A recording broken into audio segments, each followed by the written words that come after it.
नमस्कार, times of Swaraj में आप सबों का स्वागत है और मैं हूं संतोष सिंह। और आज हम टाइम्स ऑफ स्वराज में चर्चा कर रहे हैं कि क्या अशोक चौधरी से वाकई में सीएम नाराज है। जी हां, क्योंकि समस्तीपुर के प्रभारी मंत्री से उनका हटाया जाना चर्चा का विषय बना हुआ क्योंकि समस्तीपुर से उनकी बेटी सांसद बनी है। अगर वो प्रभारी मंत्री रहते तो स्वाभाविक तौर पर उनकी दिलचस्पी और ज्यादा रहता। समस्तीपुर जिले के डेवलपमेंट को लेकर प्रभारी मंत्री की बड़ी भूमिका रहती और उस भूमिका के निर्वहन के उनके ऊपर दबाव भी रहता, क्योंकि प्रचार अभियान के दौरान काफ़ी लोगों से उनके नई नई दोस्ती भी हुई है, नए रिश्ते भी बने हैं और उसका लाभ कामों पर दिखता। लेकिन फिलहाल उनको ऐसे जिला का प्रभारी बनाया गया है। अब जहानाबाद और सीतामढ़ी, जो इस प्रदेश के सबसे छोटे जिले में जिनकी गिनती होती है, समस्तीपुर जिला अपने आप में एक बड़ा जिला है और यहाँ से हटाया जाना चर्चा का विषय है। वैसे चुनाव के दौरान ही कई तरह की चीज़ें हुई कि चुनाव से पहले ही ललन सिंह को लेकर जो चीज़ें सामने हुई उस वजह से उनको जमुई से हटाया गया, मुंगेर से हटाया गया और दोनों के बीच विवाद इस कदर बढ़ गया कि अंततः ललन सिंह भी गए और बाद के दिनों में अशोक चौधरी का मंत्रालय भी बदल गया, विभाग भी बदल गया। वैसे भवन निर्माण विभाग से ज़्यादा मलाईदार विभाग ये है, लेकिन भवन निर्माण विभाग प्रेस्टिजियस मंत्रालय माना जाता है, वहाँ से उनको हटा दिया गया। लेकिन फिर भी ये माना जा रहा था कि नहीं, करीबी बनी हुई है। फिर खबर आई कि उनको कटिहार का प्रभारी बनाया गया था लोकसभा चुनाव में। पूरे उस अभियान में सिर्फ 1 या 2 दिन गए। इस बात को लेकर नीतीश नाराज हैं, क्योंकि बहुत ही क्लोज फाइट में वो सीट वो हारे हैं। तारिक अनवर और दुलारचंद गोस्वामी के बीच जो फाइट हुआ, बहुत ही क्लोज फाइट हुआ और उसमें कुछ न कुछ जो एक चुनाव के दौरान की जो ज़रूरतें होती हैं, उस ज़रूरतों में भी दुलारचंद गोस्वामी के पिछड़ने की वजह भी मानी जा रही है हार की। और मुख्यमंत्री ने बेहद भरोसे के साथ अशोक चौधरी को उस लोकसभा का प्रभारी बनाया था और पूरे चुनाव के दौरान वो अपनी बेटी के प्रचार में लगे रहे। तो चर्चा ये भी हुआ कि भाई वो इस बात को लेकर नाराज हैं।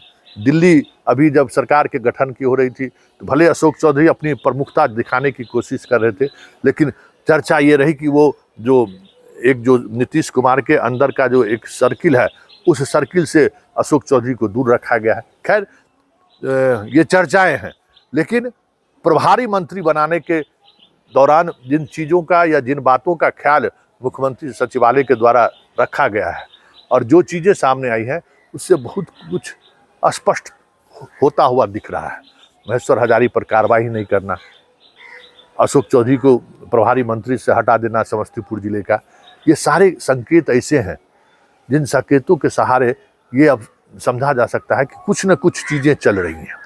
अशोक चौधरी को लेकर सीएम सहज नहीं है और ये खबर अगर लुटियन जोन में है या सियासी गलियारों में अगर ये खबर है, तो कुछ न कुछ चीज़ें ऐसी हैं जो लोग अब महसूस करने लगे हैं कि अशोक चौधरी को लेकर सहज नहीं है। खास करके बेटी का चिराग पासवान से की पार्टी से टिकट लेना, ये भी उन्हें सहज नहीं लगा।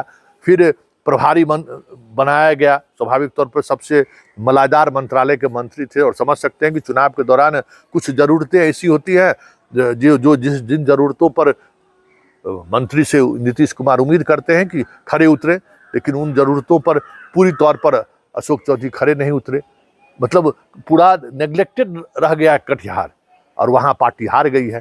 तो ये कुछ बिंदु ऐसे हैं और अब ललन सिंह मजबूत हो गए। ये भी बात है कि ललन सिंह अब पहले से बहुत ही मजबूत हो गए हैं और ललन सिंह तो दुश्मनी साधने में भाई उनका तो जोड़ा नहीं है, क्योंकि जिसको वो नज़र पर चढ़ाए हैं समय का इंतजार करते हुए उस आदमी में खासियत यही है, इसलिए वो अजात शत्रु है कि समय का इंतजार करता है। ये नहीं कि आपसे विवाद हुआ तो उसी समय लड़ गया, नहीं, सही समय का और सही समय पर जवाब वो देते हैं। तो हमें लगता है कि आज सब कुछ उनके अनुकूल है और आज ललन सिंह एक बार फिर से मजबूती के साथ वापसी की है। मतलब जिस तरीके से उन्हें हाशिए पर पहुंचा दिया गया था, राष्ट्रीय अध्यक्ष से हटा दिया गया था, बहुत सारी चीज़ें हुई, लगा कि टिकट भी मिलेगा कि नहीं मिलेगा, लेकिन धीरे धीरे अपने आप को कम बैक करते करते इस तरीके से वो उन्होंने कम बैक किया है कि फिर से वो उसी अंदाज में उनकी वापसी हो गई है।